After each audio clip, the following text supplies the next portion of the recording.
Hey everybody. So, the Olympics are universally regarded as one of, if not the, most prestigious athletic tournaments in the world. Dating back to ancient Greece, the Olympics consists of many athletic challenges, each designed to determine the greatest athlete from each category. Athletes are brought in from all across the world to participate, and winning a medal is one of the greatest achievements an athlete can possibly hope to achieve.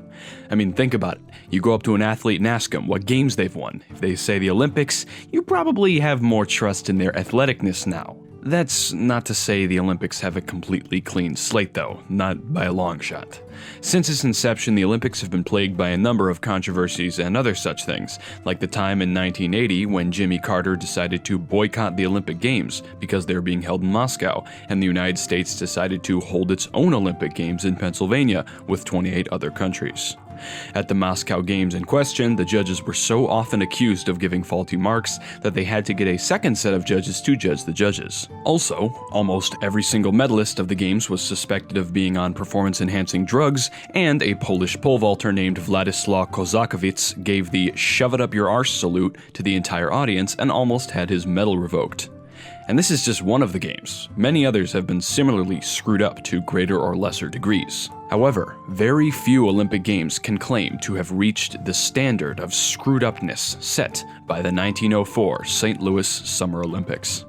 On this fateful year, the marathon, an Olympic hallmark from the very beginning, would quickly devolve into one of the biggest train wrecks the Olympics have ever had the pleasure to host. This is sheer chaos at the 1904 Olympics. Now, I'll just say it right out. The Games were essentially screwed from the start.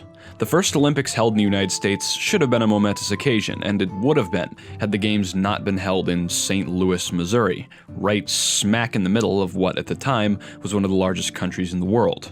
The location was so remote that most of the countries who normally participated just didn't go.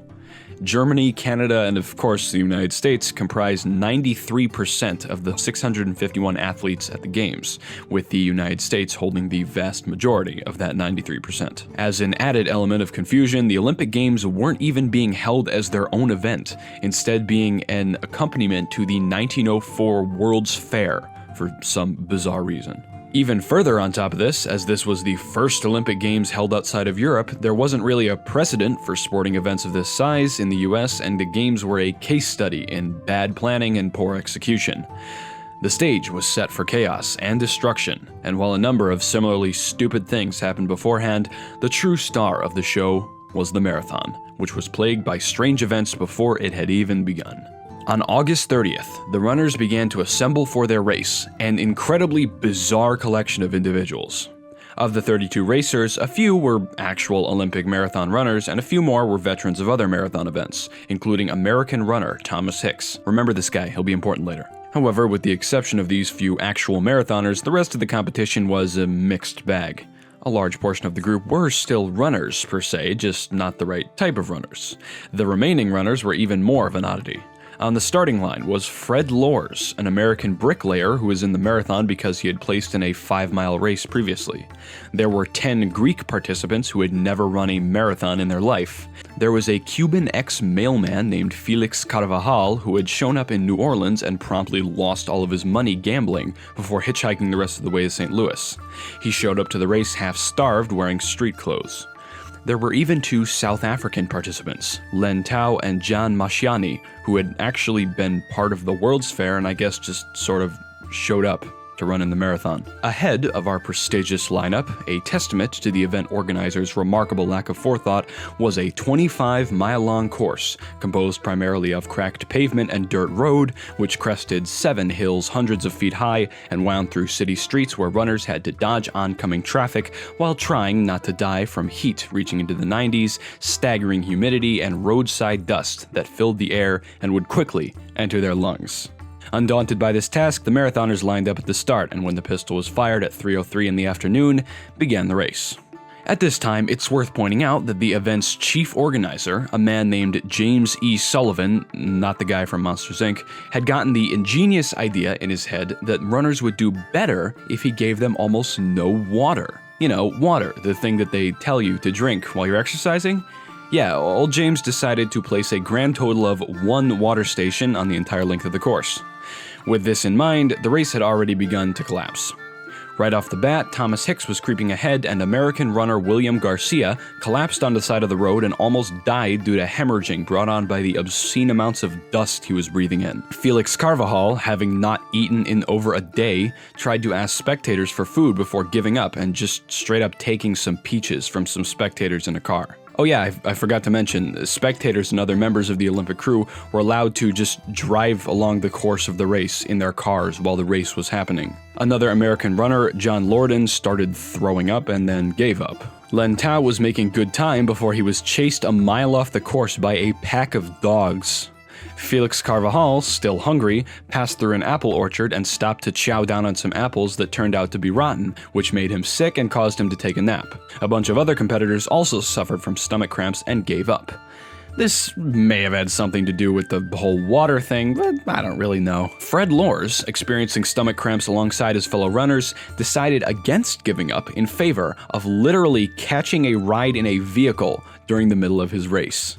Lors was carried almost half the distance of the course in his new set of wheels before recovering from his cramps and getting back out to run. Meanwhile, with the exception of strategic Grandmaster Lors, the runner with the strongest lead was still Thomas Hicks. Unfortunately, Hicks had shifted into overdrive at the very beginning and was close to burning himself out somewhere around 10 miles into the marathon. To help him reach the finish, two of his handlers considered giving him water, but chose instead to sponge his mouth out. 7 miles from the finish line, apparently deciding that Hicks needed even more help, his handlers gave him a delicious cocktail of egg whites and strychnine, beginning the now time-honored tradition of athletes taking performance-enhancing drugs.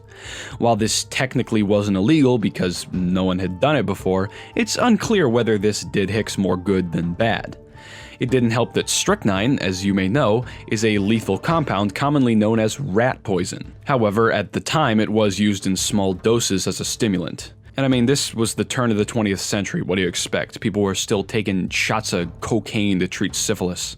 Anyway, after administering the eggs, rat poison, and a bit of brandy, Hicks was sent running again. Meanwhile, Lors was quickly pulling up on the finish line, well-rested and with a 10-mile lead thanks to his revolutionary hitchhiking technique. Although a few spectators recognized him from his car ride, Lors ignored them and finished first with a time of about 3 hours. However, upon arriving at the finish line, the onlookers were so overjoyed that an American had won that he was cheered onward to the podium. The daughter of President Theodore Roosevelt was about to award Lors the gold medal when one particularly observant spectator called to attention Lors' less than legal method of getting to the finish.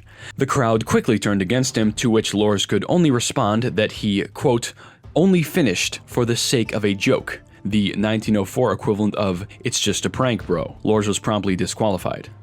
However, the race was not over just yet. Thomas Hicks, still hopped up on rat poison and still in the lead, was not feeling well. As can be expected, he was suffering major side effects from his recent cocktail and was having great difficulty continuing. To remedy this, the handlers decided to give him another shot of egg whites and strychnine to counteract the first one. By this point, Hicks was vividly hallucinating and was unable to run, instead stiffly jogging. Another dose of egg whites and brandy was administered as he crested the final 2 hills and entered the stadium, by this point basically a zombie. His trainers had to physically carry him over the finish line, and it's likely he would have died at the conclusion of the race had there not been several doctors in attendance. Alongside Hicks, the silver and bronze medalists were also American, followed closely by surprise underdog Carvajal, who had managed to awaken from his nap and finish 4th. Only 14 athletes finished the race, primarily American and Greek contestants. After this absolute travesty concluded, the runners all returned home and the Olympics were almost cancelled indefinitely. The next Olympics were held in a decidedly more accessible place, London, England.